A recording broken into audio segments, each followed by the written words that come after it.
हमारे पिछले अनुभागों के वक्तव्यों से जो लोग योगदास सत्संग सोसाइटी से जुड़े हुए हैं, या जो लोग सेल्फ रियलाइजेशन फेलोशिप से जुड़े हुए हैं, या आनंदा.org से जुड़े हुए हैं, ऐसे लोगों के भावनाएं बड़ी आहत हुई हैं। ऐसी हमें सूचना मिली है। बहुत से लोगों के मैसेज व्हाट्सएप पर प्राप्त हुए हैं, बहुत लोगों के मेल प्राप्त हुए हैं। उनमें से कुछ लोगों ने विनम्रता से और कुछ लोगों ने अभद्रता से अपनी बात कही है। अब लोगों ने यह कहा है कि जो योगानंद ने शिक्षाएं दी हैं उनको बाद में बदला गया।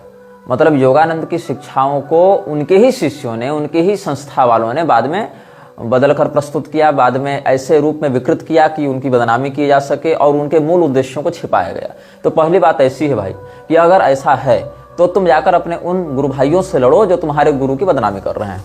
लेकिन उन पुस्तकों का क्या, उन संदर्भों का क्या जो योगानंद ने स्वयं से लिखे थे और योगानंद के जीवित रहते जो प्रकाशित हो चुके थे, क्या उनसे भी वो अंश हटा दिए गए उन प्रतियों से? मतलब अगर कोई पुस्तक योगानंद ने 1930 में लिखी, 35 में लिखी मान लो, या कोई ऐसी पोएम लिखी या कोई ऐसी बात भाषणों में कही और उसके जीवित रहते वो सब प्रकाशित भी हुए, तो क्या उस एडिशन से भी फाड़ के हटा दिया गया?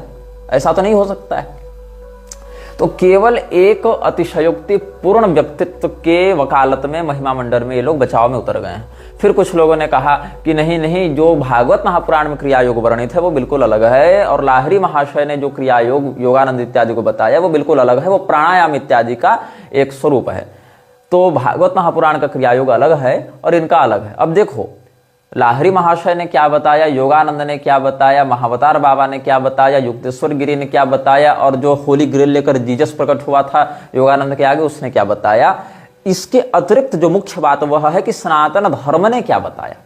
हम उस पर भी बात करेंगे, सनातन धर्म ने क्या बताया, और प्राणायाम वाले विषय पर भी आएंगे कि योगानंद का प्राणायाम करवाता क्या था। सबसे पहले मैं आपको एक बात बताऊं, योगदास सत्संग आश्रम में जो लॉर्ड जीसस क्राइस्ट द मसीहा, इस टॉपिक से जो आर्टिकल छपा था जिसके विषय में हम पिछले अनुभाग में बता रहे थे, तो उसमें क्या लिखते हैं PY-05 वाले पोस्टर में, Jesus spent 6 years in various holy cities settling for some time in Jagannathpuri, Odisha. Records of Jesus here in India are reportedly preserved in Puri according to His Holiness Sri Jagadguru Shankaracharya Bharati Krishna Tirth of the ancient Govardhan Mutt. The ancient history relates that Jesus became learned in all the Vedas and Upanishads, but he took issue with some precepts of the Brahmanic orthodoxy. He openly denounced their practices of caste discrimination, many of the priestly rituals, and the emphasis on worship of many gods in idolic form rather than sole reverence for just the one supreme spirit. Distancing himself from these disputes, Jesus left Puri. He spent the next 6 years with the Sakya Buddhist sect in the Himalayan regions of Nepal and Tibet. Yogananda ने दावा किया है कि पुरी के शंकराचार्य तात्कालिक उस समय जो भारती कृष्ण तीर्थ थे वो कहते थे कि जगन्नाथपुरी के मठ में ये प्रमाण सुरक्षित है कि ईसा मसीह वहां पर आया था और ईसा मसीह ने वहां पर 6 वर्ष बिताए थे जगन्नाथपुरी में। और इसी बात को पुरी के शंकराचार्य भी बहुत बार खुलेआम बोलते हैं कि जीसस तो वैष्णव था और रोम में उसकी वैष्णव तिलक लगाए मूर्ति है, जबकि ऐसी कोई बात नहीं है। वो जो तिलक लगाए मूर्ति वो कहीं और की है और उसको एडिट करके भी बनाया गया, और बहुत लोग ऐसी फोटो छाप देते हैं जीसस का। जीसस के 50 रूप दिखा देंगे। जिस देश में जीसस को भेजा गया उसी देश में जीसस का वैसा ही नस्ल, वैसी ही रंग रूप, वैसी आकृति लोगों ने बनाकर छाप रखी। तो पूरी के शंकराचार्य जी जो टेक्निकल वर्ल्ड की जो बातें हैं उस टेक्निकल वर्ल्ड की बातों को उस प्रगल्भता से शायद नहीं समझ पाए, और वैसे व्हाट्सएप यूनिवर्सिटी वाला ज्ञान उनके चेलों ने दिखा दिया होगा कि देखिए गुरुदेव जीसस की मूर्ति मिल गई, यूर्थपूर्ण लगाए कदे, और वो बच्चा जीसस तो वैष्णव आदमी था, तो वैष्णवाचार्य कह दो फिर जीसस को। ऐसा हमने खंडन भी किया है उनके इस कथन का अपने मुख्य चैनल पर, वो वीडियो आप लोग देख सकते हैं। तो यहां पर क्या दावा किया जा रहा है, अगर वो है प्रमाण तो सार्वजनिक क्यों नहीं करते हैं आप लोग कि हम देखो ये रहा प्रमाण, ये लिखित दस्तावेज है, ये जीसस की ऑडियो वीडियो रिकॉर्डिंग है, ये जीसस के थंब प्रिंट्स हैं, ये कुछ तो है जीसस का बाल ही सही, या कुछ ऐसा दस्तावेज, कोई ग्रंथ, कोई पांडुलिपि, कोई ताम्रपत्र कुछ तो होगा, शिलालेख कुछ तो होगा। तो क्या प्रिजर्व किया गया मठ में, ये जरा सार्वजनिक कर दिया जाए। इससे भी विश्व को एक नया ज्ञान मिलेगा, एक ऐतिहासिक क्रांति होगी कि अरे भैया ये सत्य था जीसस के विषय में, जिसके सबसे अधिक फॉलोअर्स दुनिया में है उसके विषय में ये बात। तो ऐसा भी तो नहीं कर रहे हैं। और यहाँ पर क्या दावा किया जा रहा है कि जीसस यहाँ वेद और उपनिषद पढ़ रहा था, म्लेच्छ होकर वेद उपनिषद पढ़ रहा था। लेकिन मजे की बात क्या है, भविष्य पुराण में ऐसा कोई वर्णन नहीं है, वहां केवल शालिवाहन से मिलकर और फिर उधर उधर निकलने का वर्णन है। और यहाँ पर क्या कह रहा है, जब वो वेद उपनिषद पढ़ा तो उसने ब्राह्मणवाद को नकारा कि नहीं नहीं, हम तो वर्णाश्रम नहीं मानेंगे, हम तो कर्मकांड नहीं मानेंगे, हम तो मूर्ति पूजा नहीं मानेंगे, और फिर जीसस चला गया। तो जो जीसस वर्णाश्रम का विरोध करके भागा पुरी से, और जो कथित तौर पर इस कथन के अनुसार, और जो जीसस मूर्ति पूजा का विरोध करके भागा और वर्णाश्रम का विरोध करके भागा और जो क्या भागा, हाँ, कर्मकांड का विरोध करके भागा, वही जीसस योगानंद को आकर क्या सिखा रहा था कि तुम वर्णाश्रम का समर्थन करो। वही जीसस क्या बता रहा था कि तुम मूर्ति पूजा का विरोध करो, वर्णाश्रम का विरोध करो, यही सब। और यही सब करने के लिए महाअवतार बाबा ने जीसस को उस समय उपदेश दिया था, और यही सब करने के लिए योगानंद को उपदेश दिया था। और योगानंद हम प्याला बन के यही सब वो जीसस का प्राणायाम के माध्यम से अपने ऊपर बैप्टाइज करो ऐसा कह रहा था। तो बहुत कुछ बातें ऐसी हैं जो आप बिल्कुल नजरअंदाज नहीं कर सकते, बहुत ज्यादा लिपापोती नहीं कर सकते। हर जगह कोइंसिडेंस नहीं होते हैं, कुछ जगह फैक्ट्स होते हैं, और हम इसी विषयों पर बात कर रहे हैं आपके साथ। आप इसको क्रॉस वेरीफाई बहुत आसानी से कर सकते हैं। आप गूगल में एक बात सर्च करें, यूट्यूब इत्यादि पर भी ये सब उपलब्ध है। आप सर्च करें devotional chanting led by monks of self realization fellowship. Devotional chanting led by monks of self realization fellowship, ये मैंने यूट्यूब पर निकाल रखा है। और सेल्फ रियलाइजेशन फेलोशिप के द्वारा जो यूट्यूब चैनल चलाया जाता है उसमें ये सब अपलोडेड भी हैं। इसमें एक प्लेलिस्ट मिलेगी आपको जिसमें बहुत गीत हैं। उनमें कुछ गीत तो अभी न्यू एल्बम में रिलीज किए गए हैं, और बहुत से ऐसे हैं अन्य चैनल्स पर भी जो योगानंद ने खुद गाए हैं, योगानंद ने खुद पढ़े हैं, योगानंद की अपनी ओरिजिनल भाषा में है, बातों में है, वाणी में है। उसमें एक in the temple of my heart, ये भी एक है। और उसी सीरीज में आपको इन्वोकेशन टू द गुरुज, इस टाइटल से एक मिलेगा, इन्वोकेशन टू द गुरुज। उसमें इन्होंने 6 लोगों को प्रणाम किया है। किसने? Monks of self realization fellowship के लोगों ने 6 लोगों को प्रणाम किया है। इसमें योगानंद का नाम नहीं है। जहां योगानंद का स्थान है वहां केवल गुरु शब्द का प्रयोग किया है। चलो भैया गुरु जी कहते थे तो योगानंद का नाम न लेकर गुरु शब्द कह दिया, तो समझ जाओ कि योगानंद की बात हो रही है। तो सबसे पहले ये लोग ओंकार का उच्चारण करते हैं, ओंकार के बाद क्राइस्ट का भजन करते हैं, ओम क्राइस्ट ऐसा करते हैं और 4 बार करते हैं। उसके बाद दूसरे स्थान पर ये ओम कृष्णा ऐसा 4 बार करते हैं। सोचो, तीसरे स्थान पर ये ओम बाबा जी ऐसे 4 बार करते हैं। बाबा जी मतलब महाअवतार बाबा जी। चौथे स्थान पर ओम लाहिरी महाशय 4 बार करते हैं। फिर ओम श्री युक्तेश्वर 4 बार करते हैं। और फिर ओम गुरु ये 4 बार करते हैं। ये ऑडियो आपको इन्वोकेशन टू द गुरु इस टाइटल से यूट्यूब में मिल जाएगी, SRF के द्वारा अपलोडेड है। अब इसमें बात ऐसी है कि महाअवतार बाबा से ऊपर कृष्ण भगवान है, और कृष्ण भगवान से ऊपर कौन है? Jesus Christ. इन लोगों के लिए मतलब मंगलाचरण इसने क्राइस्ट से किया है इन लोगों ने। अब अगर ये कहो कि ये तो चेलों ने बाद में बिगाड़ दिया, चेलों ने विकृत कर दिया। अच्छा, सबसे पहले क्राइस्ट है, अंत में योगानंद, और बीच में सबको घुसाया है। कृष्ण, महाअवतार, लाहिरी, युक्तेश्वर, ये चारों को योगानंद ने अपने से ऊपर रखा, लेकिन क्राइस्ट से नीचे रखा है। अच्छा, अगर ये कहो कि योगानंद ने ये नहीं लिखा, योगानंद के चेलों ने बाद में लिख दिया, तो योगानंद ने जो लिखा वो भी बताता हूं। ओपन फ्लेम नाम का एक पोएम इसने लिखा था। याद रखना, E.A. कोटिंग्स ने भी किंगडम्स ऑफ फ्लेम की बात की थी, और E.A. कोटिंग कहां से था? ऊटा से था। दया माता जो योगानंद की बड़ी प्रिय शिष्याओं में से एक रही, बल्कि पहली तो वही रही उस प्रकार से, तो दया माता भी कहां से थी? ऊटा से थी। और दया माता ने जो ऐसे तो वो विदेशी थी, उनका असली नाम दया माता नहीं था, उनका असली नाम था रेशल फे राइट, और इसने फिर बाद में योगानंद से दीक्षा लेकर दया माता नाम रख लिया था। और इसकी जो माँ थी रेशल लेह टेरी, इसने भी दीक्षा लेकर अपना नाम रख लिया था श्यामा माता। और एक और इसमें महिला का नाम बड़ा जोर शोर से लिया जाता है, दुर्गा माता, जिसका नाम इन्होंने रखा था, जो फ्लोरिना अल्बर्टा के नाम से थी संभवतः, उसका नाम इन्होंने दुर्गा माता रखा था। तो इसमें से जो दया माता थी वो भी कहां से थी? ऊटा से ही थी। और ये कोटिंग भी ऊटा से था। ये कोटिंग बात करता था किंगडम ऑफ फ्लेम की। और योगानंद ने कविता लिखी है जो बाइबल का मैथ्यू का जो 6 का 22वां अनुच्छेद है, उसमें जीसस ने जो बात कही है उसी को कोट करते हुए पूरी इसने कविता छाप दी है।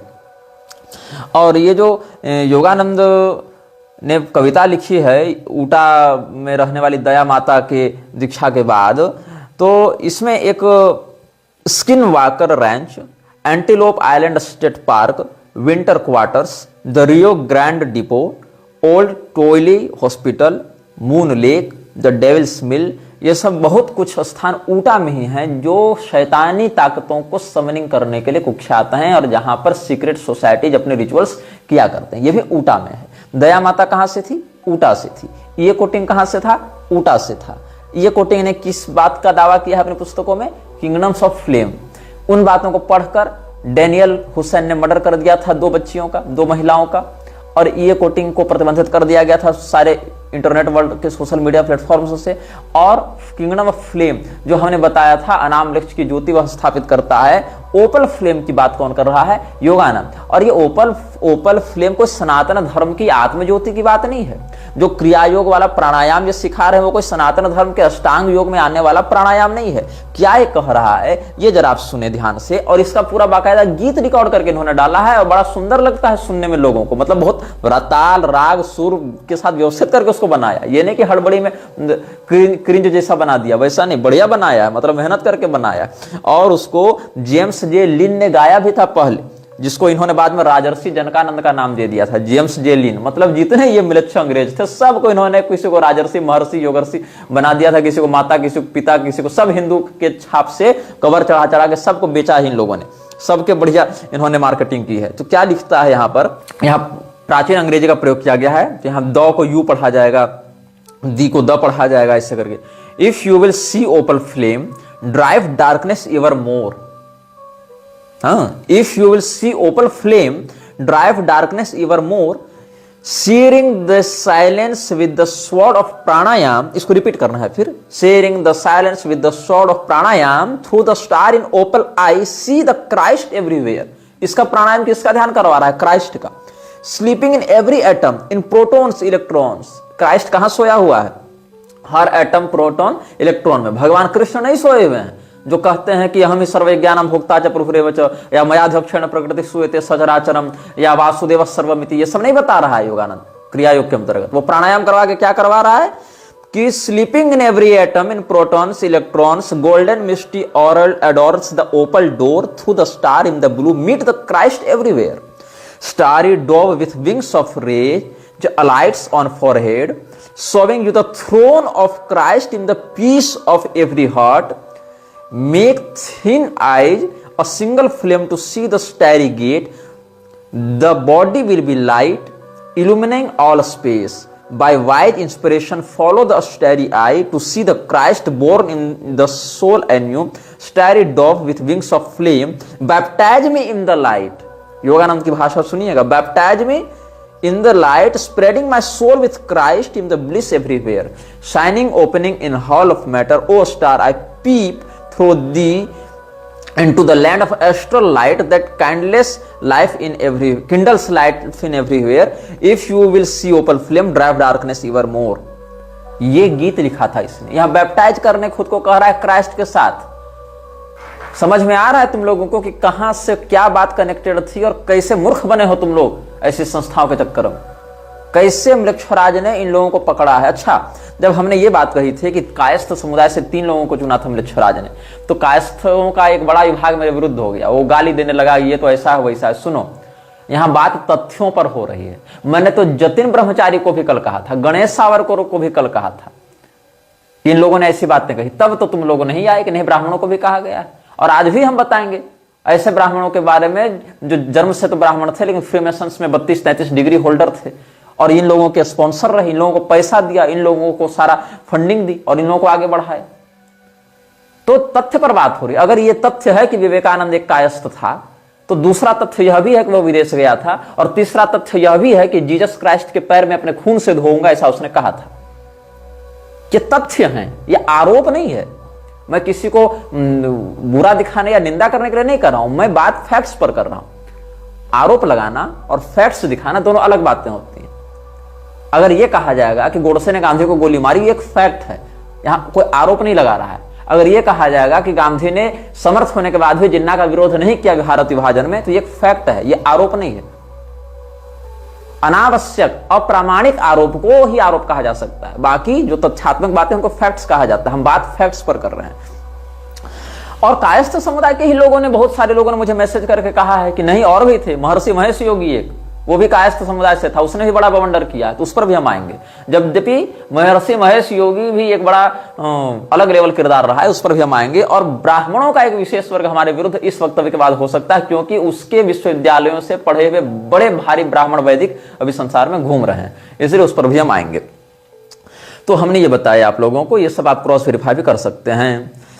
अब क्रिया योग के विषय में हम चर्चा कर रहे थे आपको, क्रिया योग क्या है, कैसा वो विभाजन भगवान ने बताया है, और इस विषय में बहुत से ग्रंथों में बहुत कुछ बातें हैं, लेकिन हम आपको सामान्यतया पहले क्रिया योग की जो परिभाषा महर्षि पतंजलि ने योग दर्शन के साधन पाद के पहले सूत्र में ही बताई है। वहां कहते हैं तपः स्वाध्याय ईश्वर प्रणिधानानि क्रिया योग।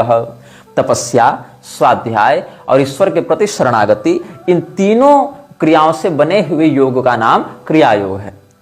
तो इसमें तपः स्वाध्यायेश्वर प्रणिधानानि क्रिया योग, इस सूत्र की व्याख्या बहुत लोगों ने की है। इसमें वेदव्यास जी ने लिखा है, राजा भोज ने लिखा है, भाव गणेश ने लिखा है, ऐसे करके। तो इसमें अलग अलग आचार्यों ने क्या लिखा है, ना तपस्विनो योग सिद्धति। वेदव्यास जी क्या कहते हैं, जो तपस्वी व्यक्ति नहीं है, अतपस्वी है, उसका योग सिद्ध नहीं होता। अनादि कर्म क्लेश वासना चित्रा प्रत्युपस्थित विषय जाला चाशुद्धि नामतरेण तपः संभेदमापद्यत इति तपस उपादानम तच्च चित्त प्रसादनम अबाध मान मनेना सेव्यमिति मन्यते। स्वाध्याय प्रणवादि पवित्राणाम जपो मोक्ष शास्त्राध्ययनम वा ईश्वर प्रणिधानम सर्व क्रियाणाम परम गुरावर्पणम तत्फल संन्यासो वा। सामान्य अर्थ में यह है, अनेकानेक जन्मों से हमारे जो वृत्ति का निर्माण हुआ है, उसमें जिस प्रकार की अस्मिता का निर्माण हुआ है, जैसे क्लेश और कर्म विपाक से हम फंसे हुए हैं, उससे हमारा हृदय कलुषित हो गया है, हमारी अंतरात्मा की शुद्धि नहीं होती है। इसीलिए तपस्या के माध्यम से उस चित्त को विशुद्ध बनाया जाता है। तपस्या के माध्यम से, कैसी तपस्या, इसके विषय में स्पष्ट कहा है आगे राजा भोज ने कि तपस्या क्या है, शास्त्रांतरोपदिष्टम चांद्रायणादि। जो भोज वृत्ति है उसमें कहते हैं शास्त्र इत्यादि में जो उपदिष्ट चांद्रायण इत्यादि व्रत हैं, उनका अनुशीलन करके अपने कलमश का नाश करना तपस्या है। या फिर भाव गणेश क्या कहते हैं, तपोत्र चित्त प्रसादा विरोधी शास्त्रोक्तोपवासादिकम। जो हमारे चित्त की प्रसन्नता के विरुद्ध न हो जावे, मतलब उपवास करके मर ही न जावे, चित्त के प्रसाद के जो अविरुद्ध हो, मतलब चित्त के प्रसाद के अनुकूल हो, जिससे मन की प्रसन्नता हो, ऐसे शास्त्र वर्णित उपवास आदि का व्यवहार करना यहाँ तपस्या है। स्वाध्याय क्या है, मोक्ष मार्ग की ओर बढ़ाने वाले उपनिषद, वेदांत, ब्रह्मसूत्र, ओंकार, जप आदि का अनुसरण करना स्वाध्याय है। और समस्त क्रियाओं को अपने इष्ट के प्रति, परमेश्वर के प्रति समर्पित करना यहाँ पर ईश्वर प्रणिधान है। स्वाध्याय प्रणव पूर्वाणाम मंत्राणाम जप, ये सब क्रिया योग के अंग योग दर्शन में वर्णित है। वहां कहीं क्राइस्ट को के माध्यम से बेप्टाइज हो ना, ये वाली बकवास नहीं की गई है परमहंसत्व के नाम से, खाली उपाधि लगा देने से कोई परमहंस नहीं बन जाता। और क्रिया योग शब्द का एक वहनी पुराणांतर्गत एक वर्णन, एक परिभाषा मिलती है वहनी पुराण में, जो बात शब्द कल्पद्रुमादि ग्रंथों में वर्णित है, जहां नारद जी ने ब्रह्मा जी से पूछा है, क्रिया योग कथम प्रोक्त स्वया में प्रपितामह तदहम श्रोतमिच्छामि फलम चास्य यथा तथम। तो क्रिया योग का क्रियैव योग योग उपाय इस प्रकार से निरूपित करते हुए, देवताराधना तदालयादिकरण रूप पुण्य क्रिया, उसको क्रिया योग कहते हैं। देवता की पूजा, उसके मंदिरों का निर्माण, देवता के उत्सवों का प्रयोग, देवता के मंत्र का जप, देवता के प्रति कर्म का निवेदन, देवता के अर्चा विधान में निपुणता, तल्लीनता, रुचि इत्यादि का नाम क्रिया योग है। क्रिया ज्ञान योगस्तु योगस्य यस्तु साधनमात्मना यस्तु बाह्यार्थ संयोग क्रिया योग सौच्यते। प्रधानम कारणम योगो मुक्तिर्मुनिवरोत्तम क्रिया योगस्तु योगस्य परमं तात साधनम तदेतद् भवता पृष्टम तदि हैकमनः शृणु यस्तु देवालयं विष्णु शुभम दारुमयं कृतं कारयन् मृण्मयं वापि शृणु तस्य फलं मुने। ऐसे करके वहनी पुराण में वैष्णव क्रिया योग यमानुशासन नाम अध्याय इस प्रकार से वर्णित किया गया है क्रिया योग का भाव। और कल हमने पिछले अनुभागों में, कल परसों इत्यादि के अनुभागों में जो क्रिया योग का श्रीमद् भागवत महापुराण के 11वें स्कंद से वर्णित किया था, वहां भी यही बात है। वहां देवर्षि नारद को भी क्रिया योग का एक आचार्य बताया गया। यहाँ ब्रह्मा जी से क्रिया योग का उपदेश कौन प्राप्त कर रहे हैं? देवर्षि नारद। और नारद पुराण में देवर्षि नारद ने सनत कुमार जी के माध्यम से क्रिया योग का वर्णन प्राप्त किया है, वहां भी यही सब बातें वर्णित हैं। क्रिया योगम विना नृणाम ज्ञान योगो न सिद्धति, क्रिया योग ततस्तस्मात् श्रद्धया हरिमर्चयेत्, कर्मणा मनसा वाचा सर्वलोक हिते रतः समर्चयति देवेशम क्रिया योग सौच्यते। श्रीमद् भागवत में विदुर जी भी देवर्षि नारद को क्रिया योग का निष्णात आचार्य बताते हैं, जीसस क्राइस्ट को नहीं बताते हैं। मन्ये महाभागवतम नारदम देव दर्शनम येन प्रोक्तः क्रिया योग परिचर्या विधिर हरे। भगवान की पूजा अर्चना और उनसे तल्लीनता की विधि क्रिया योग है, और यह क्रिया योग कर्म प्रारब्ध को नष्ट नहीं करता, क्षीण करता है, और उसके माध्यम से जब ज्ञानोदय होता है तब वहां से ज्ञानात् संजायते मुक्ति, वहां वह बात होती है। इसीलिए मत्स्य पुराण में सूत जी से ऋषियों ने जहां क्रिया योग का वर्णन पूछा है, वहां बहुत विस्तार से श्रीमद् भागवत के ही भाव को अधिक विस्तृत करके सूत जी ने बताया है। क्रिया योग कथम सिद्धेत गृहस्थादिषु सर्वदा ज्ञान योग सहस्राब्धि कर्म योग विशिष्यते। तब सूत जी कहते हैं क्रिया योगम प्रवक्ष्यामि देवतार्चानुकीर्तनम भुक्ति मुक्ति प्रदम यस्मान् नान्यत लोकेषु विद्यते। ऐसे ही वेदव्यास जी से पद्म पुराण के क्रियाखंड में महर्षि जैमिनी ने क्रिया योग के बारे में पूछा है।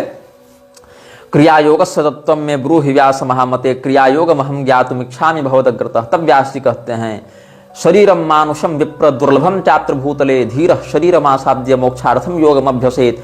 क्रिया योग ध्यान योगा विभव योगो प्रकृतितो। दो प्रकार के योग हैं, ध्यान योग और क्रिया योग। तयो राज्य क्रिया योग कुर्वताम सर्वकामदः। उसमें पहला क्रिया योग है, उसमें गंगा श्रीर विष्णु पूजा च दानानि द्विज सत्तम ब्राह्मणानां तथा भक्तिर एकादशी व्रते धात्री तुलस्योर भक्तिश्च तथा च अतिथि पूजनम क्रिया योगांग भूतानि प्रोक्तानि इति समासतः। गंगा लक्ष्मी विष्णु ब्राह्मणों के प्रति भक्ति, इनके प्रति भक्ति, एकादशी व्रत के प्रति भक्ति, तुलसी आंवला इत्यादि के दिव्य भाव के प्रति भक्ति, अतिथि सत्कार, ये सब क्रिया योग के अंगभूत बातें हैं जो हमने संक्षेप में बताया। और यहां तक राक्षसों में भी क्रिया योग की बात हुई है, जहां पर राजा बलि इत्यादि ने प्रश्न किया है विष्णु धर्म पुराण में, तो तपसा ब्रह्मचर्येण पुण्य स्वाध्याय संस्तवैः क्रिया योग सविद्वद्भिर्योगिनां समुदाहृतः तत्राहम श्रोतुमिच्छामि क्रिया योग स्थितो नरः यत्फलम समवाप्नोति कारयित्वा हरिर्गृहम्। तब प्रहलाद जी ने क्रिया योग का महत्व बताते हुए परंपरा बताई क्रिया योग की, जो राक्षसों में भी चलती है।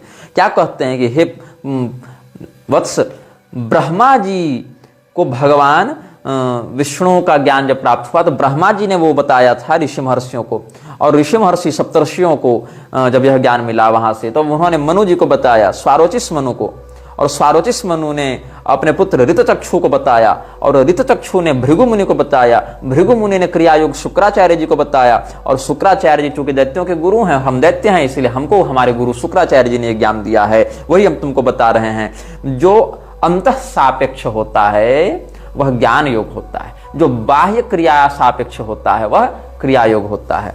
तो साधुवत्स यदे तत्त्वं वासुदेवस्य पृच्छसि शुश्रूषण विधौ पुण्यम तदिहैकमनः शृणु ब्रह्मणा किल देवानां ऋषीणां च महात्मनां शुश्रूषण फलं विष्णोः प्रोक्तं दैत्यपते पुरा तेभ्यः सकाशान् मनुना प्राप्तं स्वारोचिषेण तु स्वारोचिषः स्वपुत्राय दत्तवान् ऋतचक्षुषे ऋतचक्षुश्च भृगवे शुक्रस्तस्मादवापच ममाख्यातञ्च शुक्रेण यथावत्सु महात्मना शुश्रूषवे महाभाग दैत्याचार्येण धीमता तदेतच्छ्रूयतां तात क्रियायोगाश्रितं फलं ज्ञानयोगस्तु संयोगश्चित्तस्यैवात्मना तु यस्तु बाह्यार्थ सापेक्ष स क्रियायोग उच्यते। विष्णु धर्म पुराण में कहते हैं तपस्वाध्यायेश्वर प्रणिधानानि क्रियायोग इत्यादिना व्युत्थित चित्तस्य क्रियायोगम यमादीनि पंच बहिरंगानि साधनानि। जब चित्त कलमश से व्याप्त हो जावे तब तो क्रिया योग के माध्यम से उस पाप का शमन किया जाता है। और यम इत्यादि जो 5 लक्षण हैं वही क्रिया योग के अंग हैं, ऐसा समझा जाना चाहिए। तो जो यम नियम आसन प्राणायाम प्रत्याहार धारणा ध्यान समाधि इस प्रकार से जो अष्टविध योग की बात होती है, वहां पर क्रिया योग के अंतर्गत 5 प्रकार के यम आदि की चर्चा होती है। और जब तक यम सिद्ध नहीं है, जब तक नियम सिद्ध नहीं है, जब तक आसन सिद्ध नहीं है, तो कैसे व्यक्ति प्राणायाम का अधिकारी बन जाता है, ये बात हमें समझ में नहीं आती। कैसे ये लोग सीधे सीधे प्राणायाम के ही माध्यम से सबका कल्याण करवाने लग जाते हैं। क्या क्या है ब्रह्मचर्या महिंसा च सत्यास्तेया परिग्रहान सेवेत योगी निष्काम योग्यताम सम्मनोनयन स्वाध्याय शौच संतोष तपांसि नियतात्मान कुर्वीत ब्रह्मणि तथा परस्मिन् प्रवणम मनः एते यमाः सनियमाः पंच पंच प्रकृतिता। ये सब यम नियम इत्यादि की बातें, अब तो यौगिक विषय अधिक हो जाएगा इसलिए वो हम आगे नहीं बताएंगे, लेकिन ये सब क्या है? क्लेशानाम यावृत्तयः स्थूलास्ताः क्रिया योगेन तनुकृता।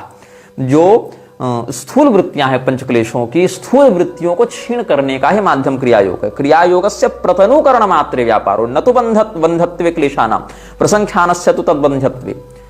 जो क्लेश हैं, पंचक्लेश हैं, अविद्या अस्मिता राग द्वेष वही निवेश, उन पंच क्लेशों की स्थूल वृत्ति को कम करना, उनकी पोटेंसी को घटाने में ही क्रिया योग की मात्र उपयोगिता, अन्य में नहीं है, ऐसा योग दर्शनकार इत्यादि ही कह रहे हैं। अब इनका कौन सा एक नया क्रिया योग है जिसमें डायरेक्ट प्राणायाम करवा देते हैं? और प्राणायाम का फल क्या कहते हैं? प्राणायाम से हमें क्या प्राप्त हो? तो कहते हैं कि प्राणायाम से हमें जीसस दिखने लग जावे। Sharing the silence with the sword of pranayama through the star in open I see the Christ everywhere. ये प्राणायाम करवा रहे हैं ये लोग। तो समझ लो कि एक बात कहां से चली है और ये बात कहां तक जा रही है। अब हमने बात कही थी किसकी? योगानंद की बात कर रहे थे, तो एक हम इसमें और बताएंगे। एक इसमें प्रेमानंद नाम का चेला था योगानंद का। प्रेमानंद का नाम कुछ और था, बाद में उसने अपना नाम योगानंद रख लिया था। ये योगानंद का चेला बनकर उसने अपना नाम प्रेमानंद रख लिया था बाद में। तो ये फ्री मेसन्स का ओपन मेंबर था और ये छपा था स्कॉटिश राइट जनरल में। स्कॉटिश राइट जो है वो फ्री मेसन्स की एक बड़ी प्रधान और परंपरागत शाखा है। और जब 2022 का एडिशन आया था नवंबर दिसंबर, तो उसमें क्या लिखते हैं, पूरा मैं आर्टिकल पढ़ के सुनाता हूं। A free mason believes in a supreme being and also is encouraged to participate in the religion of his choice and develop his faith. In a seeming paradox, the Mason also is required to assist others in the development of their own faith and morality, although they may be adherents of different faiths. How can these two absolute duties be reconciled? In this article, we examine the remarkable life and work of Swami Premananda, 33-degree religious leader, a Scottish Rite Mason, and educational philanthropist, to see how he approached this problem. ये जो प्रेमानंद था उसका नाम था ज्योतिन्द्रनाथ बंदोपाध्याय। ये बंगाली ब्राह्मण था। और तो he was born in India in 1903 as Shriman Jyotindranath Bandyopadhyay and studied at the University of Calcutta, where he majored in philosophy, Oriental languages and comparative religion. As a young man, he also became a student of Swami Yogananda. In 1920, Yogananda came to the United States to teach Americans about the spiritual path of Kriya Yoga. जबकि क्रिया योग मैं बता चुका हूं क्या है, ये दो अलग सिखा रहे हैं। A form of Eastern spirituality focused on union with the divine. Yogananda was extremely successful, especially around Boston, but he believed there was interest in Washington DC area as well. तो वाशिंगटन डीसी में इसको अपने केंद्र की स्थापना करनी थी योगानंद को। तो प्रेमानंद जो था वो 33 डिग्री होल्डर था किसमें? स्कॉटिश राइट फ्रीमेसन्स में। कि जो जतीन्द्रनाथ बंदोपाध्याय था वही 32nd डिग्री होल्डर के रूप से ब्रह्मचारी जतिन के नाम से प्रसिद्ध था, और 33rd डिग्री होल्डर के नाम से वही स्वामी प्रेमानंद के नाम से कार्यवाही किया करता था। काम सारा करता था जतिन, ब्रह्मचारी जतिन, और वही कई बार स्वामी प्रेमानंद के नाम से भी अपना परिचय दिया करता था। तो कई बार ऐसा होता है कि जो मुख्य एजेंट किसी फील्ड में काम कर रहा है वो अपने सुपीरियर का भी सिग्नेचर या सुपीरियर का नाम भी वहां पर यूज करने लग जाता है, ताकि ओरिजिनल की जो वास्तविकता है, जो ओरिजिनल सीनियर उसका, उसकी वास्तविकता छिपाई जा सके। तो यहां पर पपेट ऑफ द सीनियर्स ऐसा मान सकते हैं आप इसको। लेकिन उपलब्ध जानकारी के अनुसार, क्योंकि बचपन में प्रेमानंद का नाम भी जतिन बताया जाता है, जतीन्द्रनाथ बताया जाता है, और यहाँ भी ब्रह्मचारी जतिन ही 32nd डिग्री होल्डर था, फिर 33rd में गया वो प्रमोट होकर, तो हम कॉमनली मानकर चलते हैं कि एक ही व्यक्ति थे। इसके बाद इस व्यक्ति ने क्या किया, यूएस में जितने भी मेसन्स थे उनसे चंदा करके उनकी फंडिंग से वाशिंगटन में योगानंद के सेंटर को स्थापित किया। तो यहां पर क्या कहते हैं, in 1928 he asked that his student now known as Brahmachari Jatin be sent to the US to address this unmet need. Jatin initially rented a small store front in Washington DC, and by 1938 he was able to build a small permanent chapel in Bethesda.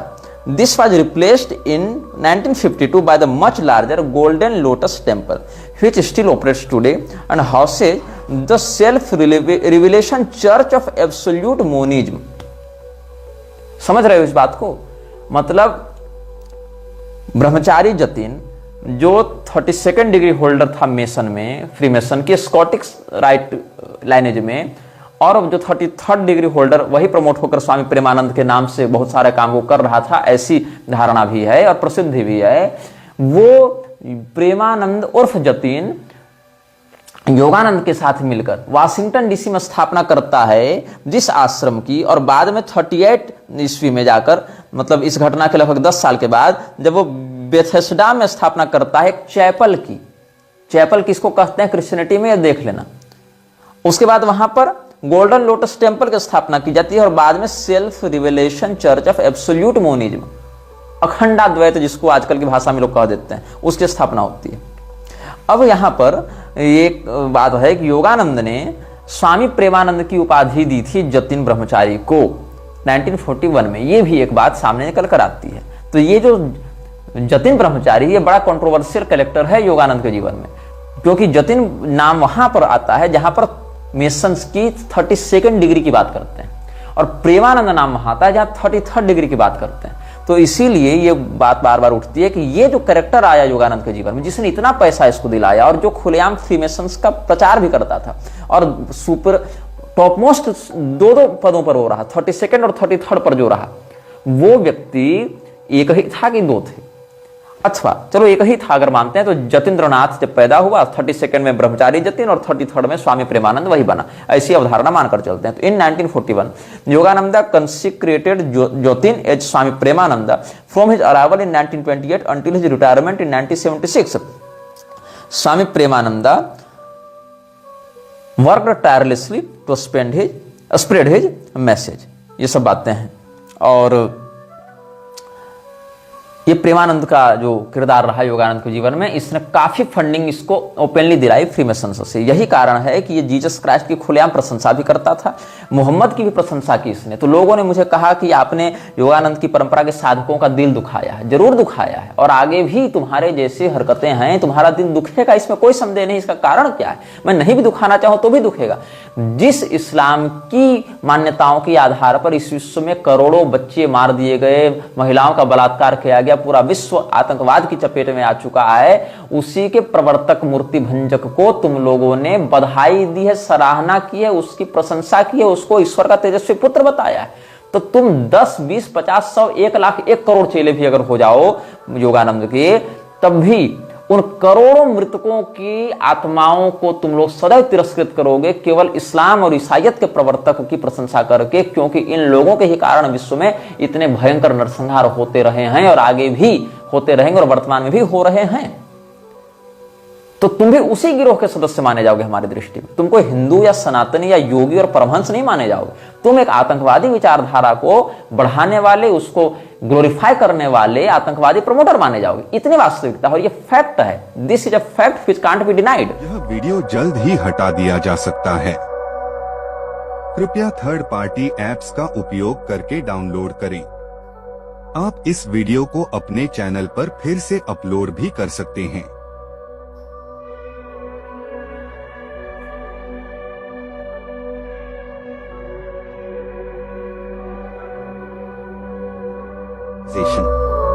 This video may get deleted soon.